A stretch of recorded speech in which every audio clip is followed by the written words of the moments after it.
everybody. Okay, so in this video, which is the second of our 20th century dictators series, we're going to be having a look at Joseph Stalin, who was a dictator of Russia in the 20th century. Now, I am going to start by going through the difference again between dictators and democracy, just because if you haven't watched the previous video, you won't know that. If you have, feel free to skip. I won't spend as much time on it, just a couple of minutes. Okay, so let's have a look then, the difference between a democracy and a dictatorship. A democracy is what we are familiar with. So ordinary people having a say in how their country is governed. They vote in regular elections, which they can choose from, the political parties they want to vote for. The people are represented by the organisations they elect. For example, Parliament, which we have our councils. So people have freedoms, so they have the freedom of speech. They have the right to read, listen to and watch what they want. There's no censorship of the press. They have the right to follow any religion. They have a right to a fair trial, and they have the right to form or join a political party, trade union or other organisation. So that's what we have in our country at the moment. A dictatorship is the absolute opposite. So it's ordinary people having no say in how their country is run. There are no elections. The country is run by one political party or one man. Okay, people have very, very few freedoms. There's a lot of control in a dictatorship. There's no free speech. There's no freedom of information. Not all religions are allowed, if any. There is no legal freedom, and people can only join groups or associations which is allowed by the dictatorship. And you can see down here that the USSR, which is today Russia, is one of the examples, and that's what we're going to be having a look at today. Okay, so again, this is just reiterating that a dictator is a one ruler with total power. Okay, they normally keep power by force and intimidation. And today we're going to be having a look at an example, which is Joseph Stalin. So if you have not studied the Russian Revolution, you won't know who Lenin is. So I'll just give you a bit of information about Lenin and a bit of background about the Russian Revolution of 1917. So this is in the middle of the First World War. That Russia was led by a man called Tsar Nicholas II, and he was overthrown by the communists in Russia, the Bolshevik party. Now that was led by Lenin, and they were communists. So the Tsar and his family are captured and they are all killed. And then Russia leaves the war and the communists take over. Now, communism in the Marxist sense of the word. So a man called Karl Marx came up with the idea of communism, and he said that the idea of communism is that everybody was equal. Okay, so no matter what job you did, if I had keep it easy money, £100, and there were 10 people in my country, I'm just doing this for very easy maths, and we were in a capitalist society, which is what we live in today. If one of the people in my country was Jeff Bezos, for example, he might get, of my £100, he might get £80, right? Because he owns a massive company. And then other people in my country, depending on what job they do, will get a different amount of money. Okay, so let's use Jeff Bezos as an example. He's the leader of well, he used to be the leader of Amazon. He's a very, very, very rich man. Elon Musk, another example, they get a lot of money because of the jobs that they do. In a capitalist society, depending on what job you do, depends on how much money you get. The idea of a communist government is that all of the money went to the central pot and then was distributed equally. So no matter what what job you did, you would earn the same amount of money as your fellow man. Now, you may think, who wants that? Why would you want not very much money? What communism does is it equals people out. So if you've got a few people who are earning a lot of money and you've got a lot of people who aren't, the people who are at the bottom are going to want communism, because what it does is it does this to society, okay, and it brings them level. The people up here won't be happy, but there's not as many of them, and that's why you get communism in poor countries, because when the majority of people are poor, that's when they want to be elevated and they want that balance, okay, and that's the kind of government we've got in Russia. However, communism also doesn't allow room for religion, and it doesn't allow for people in power to have more money. So the communist governments that we see and we've still got today do interpret communism in their own way. So that's just something to be mindful of. So Russia then becomes the USSR, and Lenin is the leader of the USSR until 1924, when he dies from a stroke. So there's a leadership struggle. A lot of people think that a man called Trotsky is going to be the next leader. He actually is exiled. He leaves the country, and then he dies when somebody stabs him in the back with an axe on Stalin's order. So Stalin becomes the leader of Russia, and he becomes a dictatorship. So while some parts of Lenin's regime were dictatorial, Stalin established a full dictatorship, turning the USSR into a totalitarian state. And totalitarian means no opposition party, so there's only one party, you can't vote for anybody else. It restricts individual rights and exercises an extremely high degree of control. Again, we saw this in Mussolini's dictatorship, this key word, control over public and private life. Everybody has to be loyal and obey.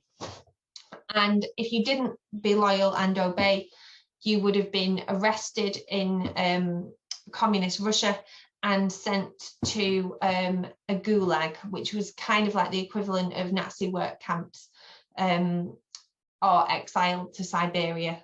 Okay, so it was the problem with Lenin, Stalin, and again, there is so much more reading and watching and that kind of thing that you can do, into Stalin's dictatorship, and please do, because I think I left school without really knowing anything about Stalin. I don't think I'd ever looked at communist Russia, and I think it's really, really important that everybody knows how many people died under Stalin's dictatorship. We all focus on Nazi Germany for obvious reasons to do with the Holocaust, but 11 million people die under Stalin. So it's really important that we learn about this period in history. But he got rid of very intellectual people, Stalin, because he basically went on a personal crusade against anybody who was against him in any kind of way. So teachers, doctors, lawyers, and he basically got rid of all of the middle classes in Russia, and then there was nobody there who could support him and help him because he got rid of everybody. If you are interested in a film, when you are old enough to watch this film, The Death of Stalin, which is on Netflix, is it's a satirical film, which means it takes the mick out of it. It's not historically accurate, but it does take an approach to looking at Stalin's dictatorship and how brutal it was. I would recommend watching with parental supervision if you do get around to watching that when you are a little bit older. Okay, so we're going to have a look at the key features of Stalin's dictatorship. Again, we're not going to go into too much detail about what life was like and what the gulags were like and that kind of thing, because we just don't have the time.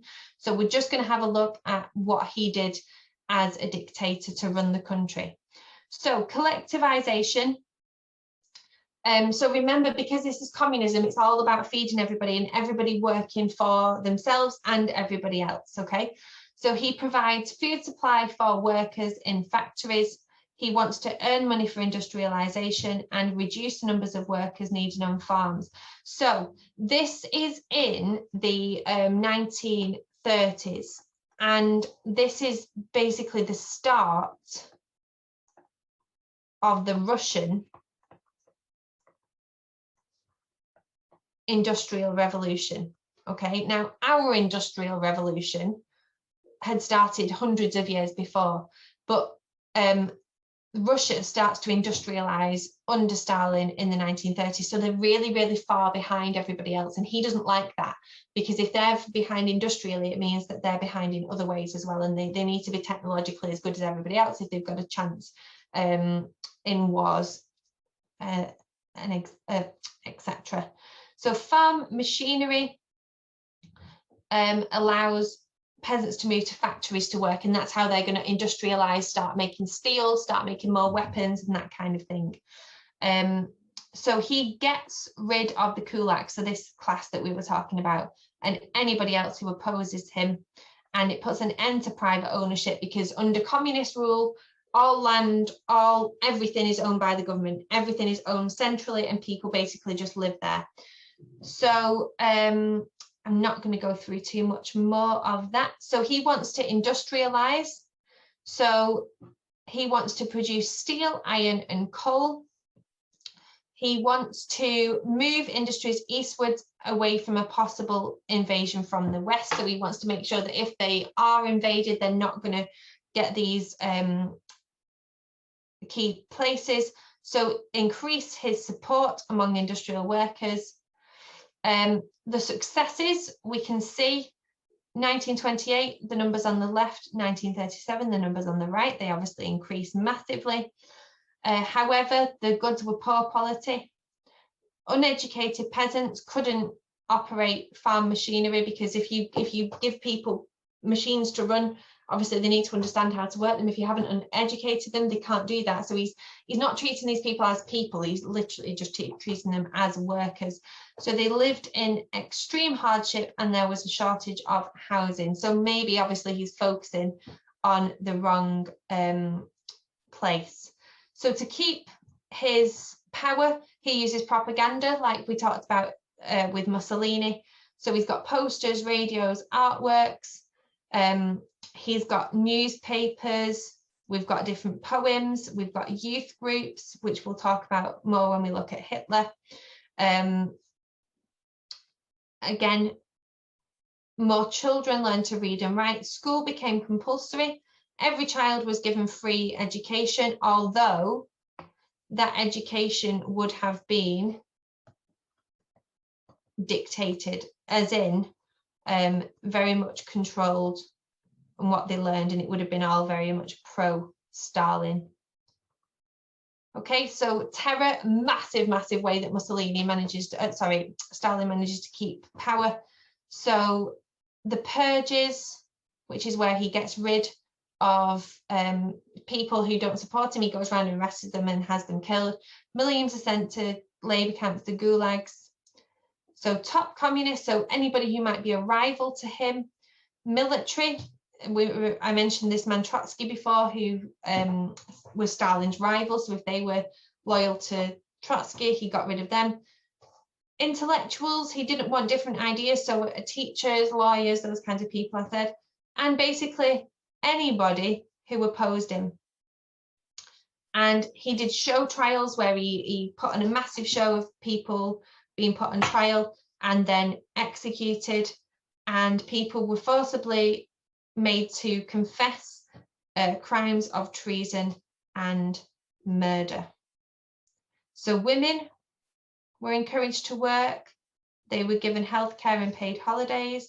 They weren't allowed to have high party positions, and abortion was made legal. So you can see it's very much give and take. He does do, and we see this with Hitler as well, there's a lot of positives, and we can't deny that, because some people did actually live under better conditions, but obviously the atrocities that they committed just absolutely wipe out any good that they did do. So minorities were non-Russians living in the USSR, and they were forced to go through Russification, so basically a process to make them Russian. They weren't allowed to speak their own language. They had to speak Russian, and many were deported anyway. Okay, so again, if you would like to pause this and read through any of this in more detail, please do. That was a very quick whistle-stop tour of Stalin's dictatorship. Please do go and have a look more into that if it has piqued your interest. There's a lot more to look at about how people lived, what Russia actually did, how they were involved in World War II, and the end of Stalin's dictatorship as well. Okay, so we've covered Mussolini and Stalin so far, and in the next video we will be covering the one that you probably know the most of out of our dictators, which is Adolf Hitler, the dictator of Germany. So thank you very much for tuning into this video, and I will see you in the next one.